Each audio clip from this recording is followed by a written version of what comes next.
warahmatullahi wabarakatuh. Perkenalkan, saya Aziza HR dengan NIM 2104252. Baiklah, di sini saya akan mempresentasikan tentang kebijakan publik sebagai produk politik. Ini adalah mata kuliah kebijakan publik dengan dosen pengampu Rahma Dona Fitri Helmi, SAP MPM. Baiklah, yang pertama itu kita harus mengetahui dulu terlebih dahulu apa itu kebijakan. Kebijakan menurut David Aston tahun 1953 yang mengatakan bahwa a policy consists of a web of discussion and action that allocate value. Yang mana artinya ini kebijakan terdiri dari serangkaian keputusan dan tindakan untuk mengalokasikan nilai-nilai. Dan seterusnya kita harus juga mengetahui terlebih dahulu politik. Di sini politik merupakan ibu dari segala ilmu.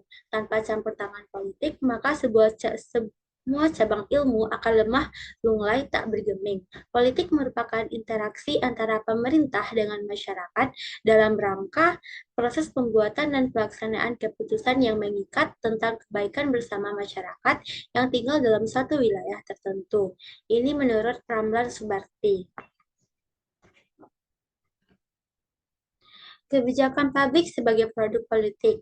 Kebijakan publik adalah keputusan atau tindakan yang diambil oleh pemerintah atau lembaga publik untuk mengatur atau mempengaruhi masyarakat. Kebijakan publik seringkali merupakan hasil dari proses politik yang melibatkan berbagai kepentingan dan dinamika politik di dalamnya. Dalam konteks ini, kebijakan publik dapat dipandang sebagai produk politik yang terbentuk melalui interaksi antara para pembuat kebijakan, kelompok kepentingan, proses politik yang melibatkan pemilihan, negosiasi, atau kompromi dan tuntutan masyarakat. Adapun faktor-faktor politik yang mempengaruhi pembentukan kebijakan publik, yaitu ada 6, di mana dinamika politik mengacu pada interaksi dan perubahan dalam sistem politik yang mempengaruhi pembentukan kebijakan publik. Ada beberapa faktor politik yang dapat mempengaruhi proses pembentukan kebijakan publik. Berikut yang mana ada 8 faktor utama yang perlu dipertimbangkan. Yang pertama ada sistem politik. Sistem politik mengacu pada struktur, proses, dan lembaga-lembaga yang membentuk tatanan politik suatu negara atau masyarakat. Sistem politik mencakup aturan dan mekanisme yang mengatur distribusi kekuasaan, pembuatan keputusan politik, partisipasi politik, dan hubungan antara pemerintah dan warga negara. Yang kedua ada partai politik. Partai politik di sini adalah organisasi yang terdiri dari individu yang memiliki pandangan politik dan tujuan bersama dalam upaya mempengaruhi dan memperoleh kekuasaan politik. Parpol berfungsi sebagai perantara antara masyarakat sipil dan pemerintah. Yang ketiga itu ada kepentingan kelompok. Kepentingan kelompok di sini adalah sejumlah individu yang memiliki kesamaan tujuan dalam mengorganisasikan diri untuk melindungi dan mencapai tujuannya. Contohnya saja seperti serikat buruh, kelompok bisnis, LSM, atau kelompok advokasi lainnya. Yang keempat ada opini publik. Opini publik mengacu pada pandangan, sikap, keyakinan, dan penilaian yang dimiliki oleh individu-individu dalam masyarakat terhadap isu-isu politik, sosial, ekonomi, dan budaya yang relevan. Opini publik memiliki peran penting dalam proses demokrasi. Yang kelima ada konteks internasional. Faktor-faktor politik di tingkat internasional juga dapat mempengaruhi pembentukan kebijakan publik di suatu negara.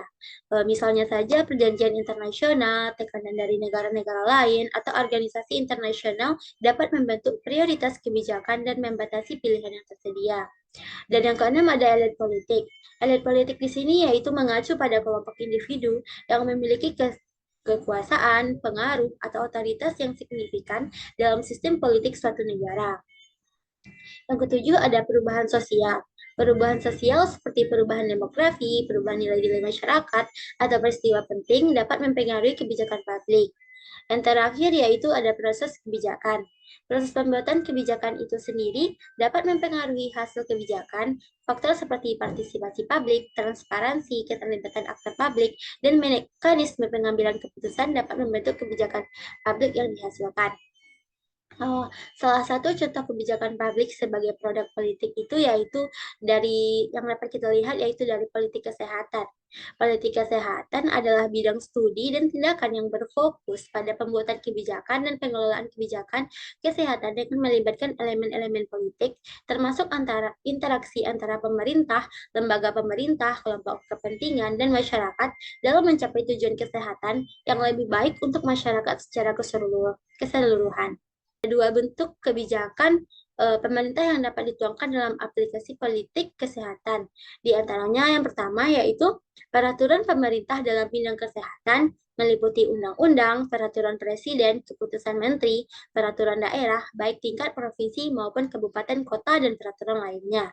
Dan kedua ada kebijakan pemerintah dalam bentuk program yaitu segala aktivitas pemerintah baik yang terencana maupun yang insidental yang mana hal tersebut bertujuan untuk peningkatan kesehatan masyarakat, menjaga lingkungan dan masyarakat agar lebih tetap sehat dan sejahtera baik fisik, jiwa maupun sosial. Untuk menciptakan kesehatan yang prima, maka dibutuhkan berbagai peraturan yang menjadi pedoman bagi petugas kesehatan dan masyarakat yang luas. Tujuan dari kebijakan kesehatan ini agar pelayanan kesehatan tidak hanya dinikmati oleh golongan tertentu, namun juga bisa dinikmati oleh semua lapisan masyarakat yang membutuhkan pelayanan kesehatan. Adapun aspek yang menjelaskan mengapa kebijakan program kesehatan masyarakat dapat dianggap sebagai produk politik, yaitu meliputi pertimbangan ideologi politik, dukungan politik, dan legitimasi, persaingan politik, pengaruh kelompok kepentingan, dan pembagian sumber daya.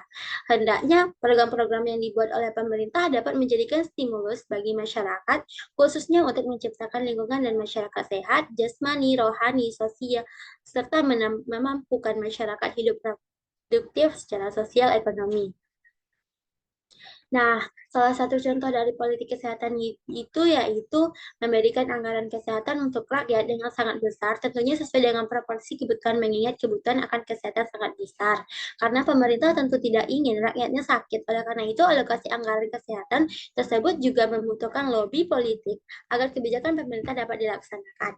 Yang kedua yaitu ada pembuatan undang-undang tembakau, meningkatkan cukai rokok agar dapat meningkatkan jumlah konsumsi rokok di Indonesia. Pandangan Penanganan rokok ini harus signifikan, mengingat mengurangi jumlah perokok jika hanya dengan pembuatan undang-undang maka dirasa kurang sekali. Perlu adanya perda kawasan tanpa rokok untuk melimitasi perokok aktif dan menekankan jumlah perokok pasif dan dampak yang ditimbulkan. Nah, salah satu contoh negara yang menerapkan politik kesehatannya dengan baik yaitu negara Kuba, di mana Kuba memiliki pandangan yang berbeda terhadap politik kesehatan. Sejak tahun 1953, Kuba melakukan pembangunan negara yang menitik beratkan pada pendidikan dan kesehatan. Program revolusioner Kuba tersebut bukan tanpa alasan. Di bawah kepemimpinan Batista, kesehatan tidak bisa dinikmati oleh semua golongan. Oleh karena itu, Kuba bangkit dan saat ini di bawah kepemimpinan Fidel Castro dia membuat program kesehatan itu termasuk juga pendidikan yang revolusioner, di mana sistem kapitalisme dirubah secara drastis menjadi sosialisme.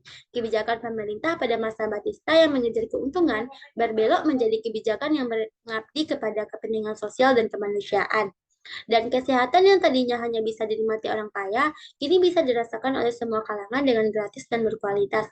Bahkan, Kuba telah menjadi negara yang superpower di bidang pendidikan dan kesehatan, melahirkan tenaga-tenaga medis dan dokter progresif dan profesional yang bukan hanya untuk membantu rakyat Kuba, tetapi juga negara-negara lain yang sedang terkena musibah termasuk Indonesia. Nah, dari kedua negara tersebut, kita bisa mengetahui perbedaan pelayanan kesehatan antar negara kapitalis dengan negara sosialis. Nah, dari presentasi saya ini, saya menyimpulkan manfaat dari memahami politik kesehatan, yaitu dapat merumuskan kebijakan kesehatan, menganalisis kebijakan kesehatan dengan menganalisis kebijakan tersebut, pemerintah mampu memberikan jenis tindakan kebijakan yang tepat untuk menyelesaikan suatu masalah. Baiklah, hanya itu yang bisa saya sampaikan. Sekian dari materi saya. Wabillahi taufiq wal hidayah. Assalamualaikum warahmatullahi wabarakatuh.